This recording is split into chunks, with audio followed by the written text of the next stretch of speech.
Hey my good friends, Sam Haymart with Test Driven TV. Today we're test driving the 2024 Mercedes-Benz EQE 350 4MATIC. It is the mid-size sedan in the Mercedes-Benz EV lineup. So we're going to have a great look at it inside and out. We're going to take it for a drive, and then I'm going to tell you what I really think.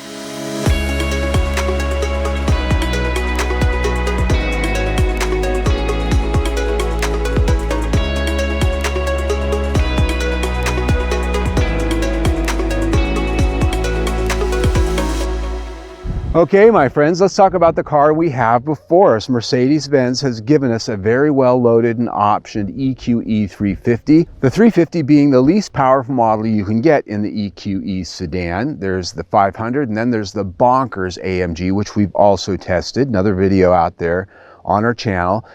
This gives us a nice opportunity to see what the base powertrain, the base model really gives to the consumer, albeit with all of the options. We're at $97,000 and some change for this one with all of the options that this has.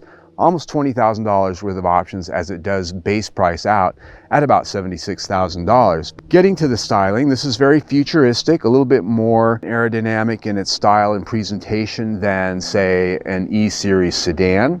And this one has a beautiful translucent clear grille sort of treatment. It's not actually a traditional grille because we don't have a gas engine in there needing a big radiator. The lighting on this is optional, and it is an augmented sort of dancing light show, expensive LED light package. And it's really cool. You fire it up at night and bling out in front of you is a nice little dancing light show on the wall or in the parking lot, whatever. It says Mercedes-Benz and impresses everybody around you. But they also work very well at night, which is the point, right? Coming around the corner, the wheels on this one, a very nicely done optional wheel. There are several wheel choices here. This is one of the less aggressive wheel styles. I happen to like this on this car. I think it fits the style. It's very aerodynamic, very space age. One thing you might notice here is this little access panel, not the charging port. If you press it and open it, you'll find that it is actually a place for you to fill up the windshield washer fluid. They don't want you opening the hood on this, so there's no place to open the hood. You can't get under there, and so they've given you this access port here for the windshield washer fluid. Only the dealer's supposed to be getting in under the hood for all of that. So there are ways to get there and do that, but it's not user serviceable, so to speak. Coming down the side, this has more of a fastback sort of 5-door look in its silhouette, but it is indeed a 4-door sedan. There is a traditional trunk at the back. This one up on the top has the panoramic moonroof, a big glass piece. It does open, and it has the black treatment that comes down and makes it appear that we've got one big glass panel all the way back to the back down into the rear 3/4 view. As we come back here to this view, look at the flush glass as we come around the vehicle. It's just very well done. It looks very modern, and we've seen that on a lot of upper-end cars of late, and it just really works here, I think. And now that the sun's coming out, this color's popping a little bit for us. A lot of clouds today moving in and out. I like this little lip spoiler on the rear deck because this doesn't have a lot of definition, a lot of sculpting and creasing in its shape. A little detail like that goes a long way to giving this a little bit of pop. And looking at those taillights, there's some pop there too. There's a lot of detail in those LED tail lamps, that nice strip that goes all the way across. And I think its design helps give this otherwise bulbous jelly bean kind of shape a little bit of a stance. A couple things I need to point out while we're back here is that this does have the optional rear wheel steering, which allows these wheels to turn 10 degrees in the opposite direction for getting in and out of parking situations, parallel parking, pulling in and out of spaces, backing into your garage, you name it, doing a U-turn. This thing can turn on a dime because of this. These wheels then, at higher speeds, will turn parallel to the front wheels. Not quite that far, but that helps lane changes and things like that. It's been around for a while. It's not a new technology, but it is an option here that I highly recommend because it really makes driving this car in the city a breeze. Now, the charging port on this car is located right here on the back corner. It is not my favorite location for a charging port. I'll put that out there. However, there it is. And so this has a multitude of charging options on it, as you expect in its price category. You can see the graphic right there with all of the various charging times on this vehicle. Because it has a pretty large battery, those charging times are a little bit longer. Obviously, if you can find a fast charger, a level 3, you can get down well under an hour for up to an 80% charge, which is great, but they're not quite that many out there just yet. And they're not price point, you know, most people don't have them in their homes. Let me just put it like that. Level 2 is mostly where it's at for everybody and everything, public chargers as well as at home. It's what I've got at home. And you just plug it in overnight and there you go. The interior of the EQE is a place that, well, if you watched any of my more recent videos on Mercedes-Benz vehicles, it's a place that I'm going to kind of be a gushing love fest. And I'm just going to put that out right up front. This is a great interior. It is a design that's futuristic. It's comfortable. The quality of the materials in here is bar none some of the best you're going to find from any auto manufacturer at any price, anywhere in the business. And in this, because it has all of the optional trim and content and all of the creature comforts and the design elements that it has, it's even better than good. It's even better than great. And so looking around, this has a number of things I do want to point out. This wood is actually not an option. This is a standard trim. It is a wood veneer with a print on it that gives it sort of a futuristic vibe, yet has a natural look and feel. Soft stitching abounds on the door panels, the center console, the dash, and up on the upper lid of the dash. And you can see in there, between the wood and the top of the dash, there is a strip of ambient LED lighting, which is showing up right now in a red, and then below that, a copper strip that goes around into the door panels here, along with red accent stitching. And that has to do with the packaging that we have here. And also part of that are these seats. Some beautiful leather seats that are optional in this particular vehicle as equipped. They are heated. They have memory settings for both the passenger and for the driver, but actually not optioned here are ventilated seats. Strange. They didn't check that box on the options. Looking around at the dash, this has a 12.3-inch screen in front of me, and this has the optional steering wheel that is an AMG style. And it has paddle shifters on it, not for the shifting of gears, because we don't do that here in an electric. These are for the regenerative braking controls. And so they allow you to control how strong the regenerative braking is in the vehicle. And you can go pretty strong to where you can come to a complete stop without ever hitting the brakes. And that instrument cluster is, of course, customizable. A variety of themes are available, and then you can also customize what information it's showing you and where it's at. Over here, a 12.8-inch center screen for the infotainment system, which we'll talk about separately. And then this center console, which, even though the wood isn't an option, this sort of dot print patterned plastic here is strange, but it is what it is. This opens, and down below it you have cup holders, and there's a place down there for your phone with a wireless charger. Although the way this is designed, I wouldn't use that very much because it is sort of hidden away. But there are ports down there to connect with USB. In here, a pretty good level of storage, a little bit larger than a square tissue box, almost 2, but not quite. I'd say 1.5. It's very deep, a lot of space for a lot of things, and it has a nice clamshell door opening. Above me is the roof we talked about when we did our exterior walk around. It's got 2 separate panels. The front half does pop up and open, and the back half is fixed. And of course there is a shade that will shut and make this a little bit more opaque if you don't want to have that skylight effect or the heat that goes with it. But it does have a nice open airy feel in here, and that glass opening, because there's 2 of them, does go all the way to past the back seat. Nice. The rear seat of the EQE is, well, you know you're in a sedan. Let me just put it like that. I'm sitting in what very much feels like a bucket seat. I'm sitting in a sedan position, which means I'm kind of down in this seat and my knees are up a little bit.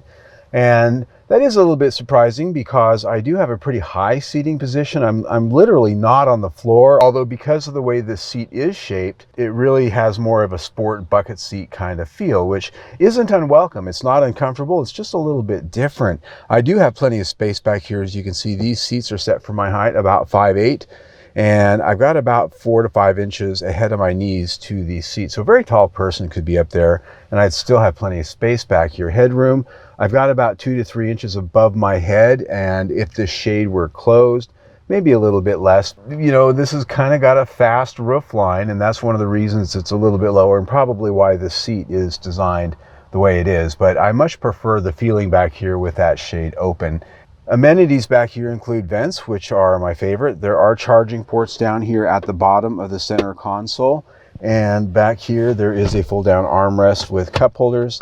And there they are. And there's also a bit of a holder here for a phone or a tablet if you were maybe watching some streaming content on that. The trunk space is pretty generous, although it is designed in a way that makes it look a little bit smaller than it actually is. And sitting back there right now is the charger that comes with the car in a little bit of a case. And the seat does fold down in a 60-40 split to allow you to put larger things in there if you went shopping for something large for your home at the big box store. This is an interior that I absolutely love. I said that right up front. This is going to be a love fest, a gush fest. This is well done, and I love it. I am a sucker for a well done interior, not only in design, but quality, versatility, and creature comforts. Everything in here is nice. It's almost all optional, but it's nice. And so this interior gets 5 out of 5 stars. The infotainment system here is a 12.8-inch screen. It is a touch screen, and it houses navigation, all of the controls for various settings for the car, a lot of concierge services, and it also has the Burmester audio sound system behind this touch screen. It has beautiful graphics, as you can see, and it has a number of ways to control it. It has touch-sensitive controls on the steering wheel where you can actually do quite a bit in navigating this over here. It has controls down on this bar, which is another way that you can get to what's in here. And then it's also a touch screen. So if you like just navigating around here and using it as a touch screen away from all of this stuff, you can do that. And that's one of the things I really appreciate about Mercedes-Benz and the way they've done this user experience, is that there are a number of different ways that you can choose in which to control it and to navigate your way through it. So everybody's got their preferences. I certainly do. I like to have hard controls normally, and while this doesn't have that, because it does offer a variety of good ways to control this, I'm good there. The sound quality from the Burmester audio is amazing, and it always is in a Mercedes-Benz. Sometimes it's equipped standard, sometimes it's an option, but you always want to get it if you can. It has a 360-degree monitor, which works exceptionally well, and there's a number of ways you can configure that. And it also lights up if you're navigating into a garage, let's say, or maybe through a drive-through or anywhere tight in a parking space. It will flag you when you're getting close to hitting something. It's got all of the parking aids, and it's got the driver assistance package, which really does way more than I appreciate, but it's there if you want it. Apple CarPlay, Android Auto, it works very easily and quickly. There is very little messing around to get it done, and it just comes right onto your screen and you can navigate around. Here I'm showing that I'm navigating around in my favorites that are in here for SXM, but if you had Pandora or any other streaming service on your phone, you have that same sort of gliding menu and you can stream through all of your songs and so forth. I love it. This is one of the best systems in the business. It gets a 5-star rating almost every single time that I have it here to talk about, and that's happening again today. 5 out of 5 stars. All right, my friends, now it's time to finally take a drive, and we're out here in the middle of nowhere, and if you watch my videos, you know the question I always like to ask is, how does it go? So I'm going to come to a complete stop, nobody around, and are you ready? Go. Woo! Boy, that really pushes you back. And 60. Well, this is an electric car, right? So it's got immediate torque, immediate power, and I don't know if you could hear that sound it makes, but this has actually got sort of a computer generated sound just to give you a little bit of extra. And because there's no drivetrain sound normally, and you can't turn that off, by the way. If you don't want it, you can turn it off in the screen here. But power comes on immediately. It's smooth, and depending on the drive mode you're on, it comes on in different ways. So what is under the hood? It has an electric motor in the front, an electric motor in the back, a big huge battery under the floor, And 288 horsepower is the total power here on the EQE 350.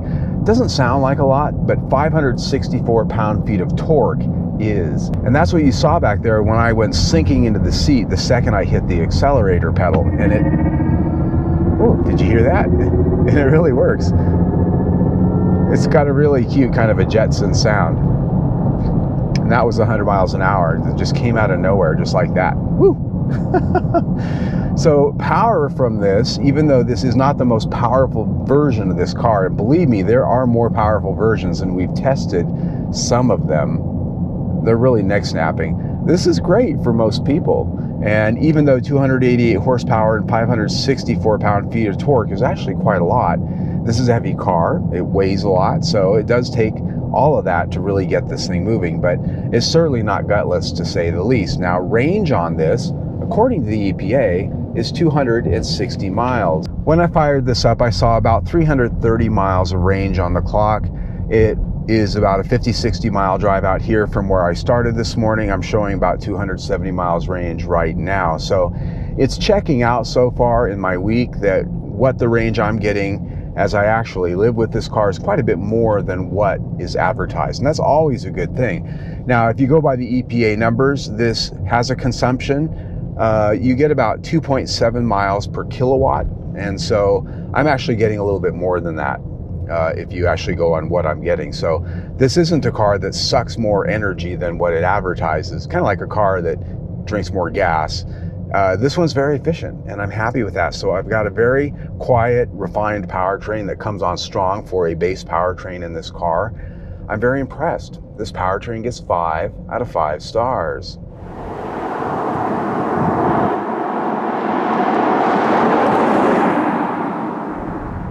The chassis of the EQE, as one might expect, has a fully independent suspension that in this particular case has the optional 4MATIC suspension, which I recommend highly if you're getting one of the electric Mercedes-Benzes, because it is great at adjusting the attitude, the ride, the feel, and what's happening in the response to the road conditions in milliseconds. And with the weight of the electric car, because this battery weighs a lot and this car weighs a lot, you want a suspension that can adjust and not be 100% as stiff as it needs to be all the time to handle the weight. So that gives you some forgiveness here and there when you're hitting bumps or rough roads, things like that. In the case of being out here on a nice windy back road, I've got it set on sport right now, and it's got a nice taut feel going in and out of these corners, although you do feel the weight. You know you're in a heavy car, and it's stable. On the comfort settings, it's a little bit more cushy, a traditional Mercedes-Benz ride, which I think a lot of people like. It feels very traditional, even though this is a completely different technology, a completely different design. This drives and feels very much a Mercedes. Out on the open highway at speed, this is a car that's very quiet and very stable. On our 70 mile an hour decibel test, it came in at 55.3 decibels. That is on the low end of all the cars we've ever tested, and that goes to a number of things. Obviously, there's no drivetrain noise here, but this also has the acoustic options that Mercedes avails us, and so that does help with the acoustic glass and some of the other measures that are part of those option packages that do make this a quieter car inside. But wind noise is very low, road noise is almost non-existent, and that's pretty impressive given the fact that this has some very large tires and wheels on it that normally you hear that. And so as I go down the road here, I think really the loudest thing that I can hear, if I can pick any one thing out, that is just a little bit of wind noise, and that goes to this glass roof up here above my head. So this is a car that I'm very impressed with the overall chassis dynamics. It feels solid as a brick of steel, like most Mercedes-Benz cars, and it just glides down the road like you'd expect. On comfort, you dial it up to sport, and it does have that tighter feel that you want if you're out on the windy back road. Around town, it's just very well bolted together, going over those road irregularities, speed bumps, manhole covers, railroad tracks. Nothing really seems to upset this car. And I always say when I test an electric car that when they've managed to get chassis control down to a point that it doesn't have that bouncy ride that a lot of them have, it's always a good thing. And the last thing I'll say to that is a lot of that has to do with the fact that this does have the adjustable air suspension. It costs a little bit of money, but you should definitely get it as an option. This chassis gets 5 out of 5 stars.